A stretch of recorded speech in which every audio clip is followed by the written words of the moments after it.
ముందుగా ఈ కూటమి ప్రభుత్వం చంద్రబాబు నాయుడు గారు, పవన్ కళ్యాణ్ గారు, బీజేపీ సూపర్ 6 పేరుతో అనేక అలవికాని హామీలు ఇచ్చి ఏ ఒక్కటి కూడా అమలు చేయకుండా ఇప్పటికే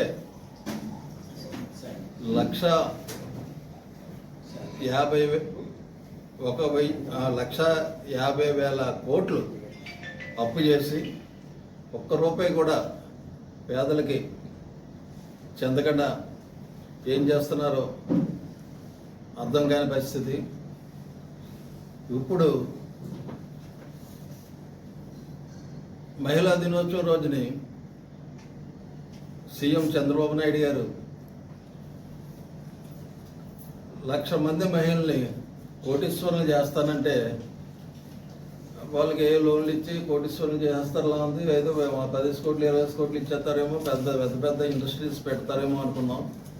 కాకపోతే అప్పటికే ఆయన మధ్యలో ఒక స్కీము రూపొందించి ఉంచుకున్నారని ఈ సందర్భంగా చెప్పదలుచుకున్నాం.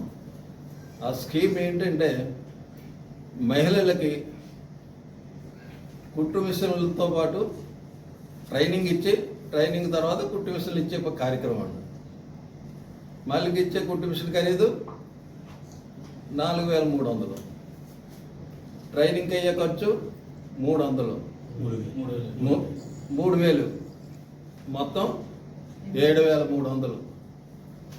1,00,000 మంది మహిళలకు 73,000 కోట్లు. అంతే కదండి. అయితే దీనికి 65 మంది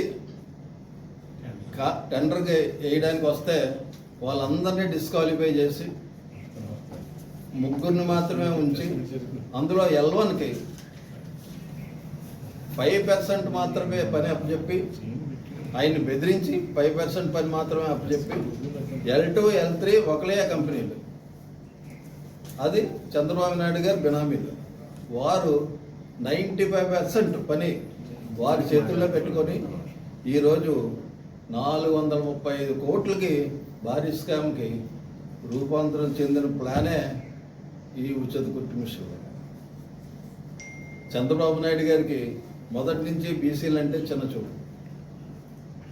2014లో అనేక అలవికాని హామీలు ఇచ్చి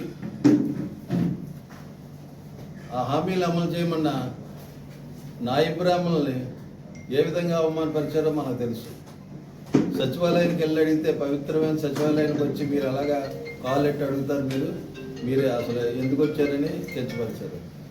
అలాగే మత్స్యకారులు పథకాలు అమలు చేయమని అడిగితే తాట తీస్తాను, తొక్క తీస్తాను అనేసి ఆ విధంగా అవమానించారు. ఇంకా యాదవుల